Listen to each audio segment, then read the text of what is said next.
I would prefer that the president not come to El Paso. This is not just my preference. I've been listening to people. Importantly, I've been listening to the victims and their families. And that this president is in part responsible for what we've seen.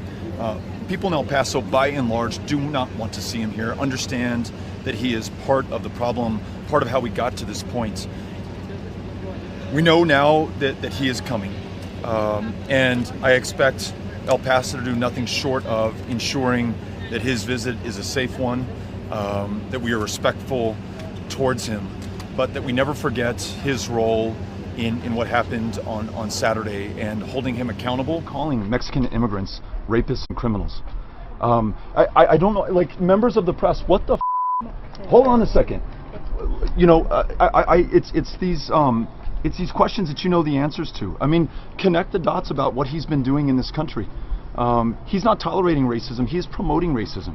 He's not tolerating violence, he's inciting racism and violence in this country. In a nation where you have many, many thousands of people who are mentally unstable, that when you talk about invasions and hordes of people, and when you talk about Mexicans as criminals and rapists and the country under siege, you have unstable people who are going to see that as a sign that they have got to take up arms and do the horrific things that we just saw in El Paso. We've had a rise in hate crimes every single one of the last 3 years during an administration where you have a president who's called Mexicans rapists and criminals. He's encouraging his supporters, and his supporters are listening to that encouragement. He is a racist, and he stokes racism in this country, and it does not just offend our sensibilities, it fundamentally changes the character of this country, and it leads to violence. We've got to acknowledge the hatred, the open racism that we're seeing. There's an environment of it in the United States.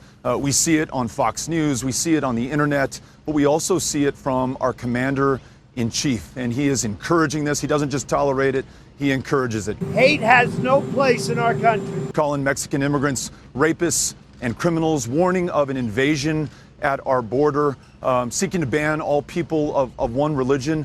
Folks are responding to this. It doesn't just offend us, it encourages the kind of violence that we're seeing, including in my hometown of El Paso yesterday. When you have language that is racist, that is virulently anti-immigrant, there are mentally unstable people in this country who see that as a sign to do terrible, terrible things.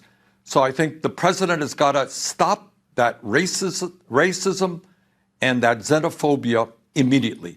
The shooter in El Paso posted a manifesto online consumed by racist hate. In one voice, our nation must condemn racism, bigotry, and white supremacy.